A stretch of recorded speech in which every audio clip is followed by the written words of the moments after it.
कानून या कोई भी चीज जब बनता है और उस कानून को हम बेहतर तरीके से नहीं कर पाते हैं तो उसमें अमेंडमेंट की आवश्यकता होती है।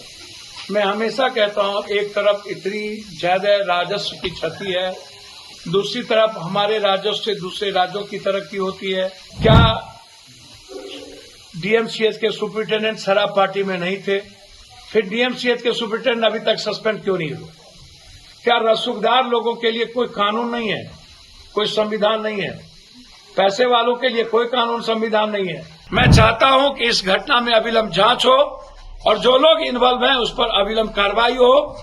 चाहे डीएमसीएच के सुपरिटेंडेंट हो उस पर भी कार्रवाई हो, चाहे बेगूसराय में जो भी इस माफिया इसमें लंबित हो उस पर भी कार्रवाई हो। मैं लगातार शराब के बिंदु पर मैं ये मामला उठाता रहा हूं।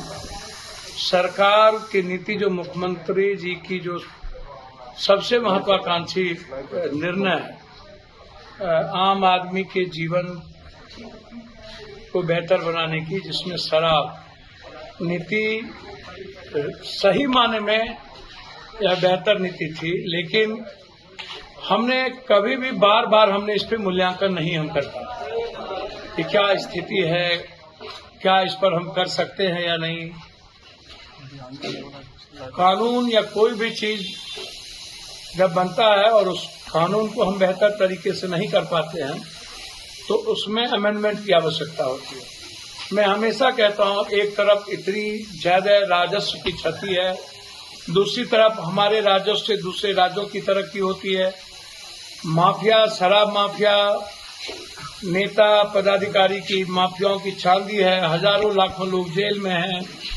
अभी जो शराब पार्टी हुई जो डीएमसीएच में, मैं बार कहता हूं कि क्या अभी तक उस पर कोई कार्रवाई हुई? उल्टे पत्रकारों को जान से मारने की धमकी। क्या डीएमसीएच के सुपरिटेंडेंट शराब पार्टी में नहीं थे? फिर डीएमसीएच के सुपरिटेंडेंट अभी तक सस्पेंड क्यों नहीं हुए? क्या रसूखदार लोगों के लिए कोई कानून नहीं है, कोई संविधान नहीं है? पैसे वालों के लिए कोई कानून संविधान नहीं है। वह हर कानून संविधान की धज्जियां दोहराते जाए, उसको तोड़ते जाए, आम आदमी जेल जाए। मैं बार कहता हूं, यदि डॉक्टर्स और अन्य लोगों के लिए कानून नहीं है तो फिर आम आदमी को जेल में शराब के नाम पर, पीने के नाम पर, बेचने के नाम पर क्यों बंद रखा गया? जो घटना घटित हुई है बेगूसराय में, सब इंस्पेक्टर को शराब माफियाओं ने गाड़ी से कहा के रौंद के मार दिया। क्या उसे फांसी नहीं मिलनी चाहिए? क्या उसके घर पर बुलडोजर नहीं चलनी चाहिए? क्या उसकी अविलंब गिरफ्तारी नहीं होनी चाहिए? और इतना बड़ा दुस्साहस जिस तरीके से बेगूसराय की घटना को किया गया, मेरा मानना है कि यह हमारे सरकार पर सवाल खड़ा करता है। क्या कारण है कि इन दुशासनों के भीतर डर खत्म हो गया है? इनके भीतर कानून का डर नहीं है, खौफ नहीं है। सरकार क्या हमारी इसको इम्प्लीमेंट कराना चाहती है? मैं चाहता हूं कि इस घटना में अविलंब जांच हो और जो लोग इन्वॉल्व हैं उस पर अविलंब कार्रवाई हो। चाहे डीएमसीएच के सुपरिटेंडेंट हो उस पर भी कार्रवाई हो, चाहे बेगूसराय में जो भी इस माफिया इसमें लंबित हो उस पर भी कार्रवाई हो।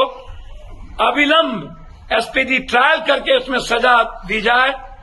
बड़ा से बड़ा लोग जिसमें इन्वॉल्व हो शराब पार्टी में या इस सब इंस्पेक्टर के मौत में, अविलंब गिरफ्तारी के साथ जेल में बंद कर उस न्याय मिले उस परिवार को। धन्यवाद।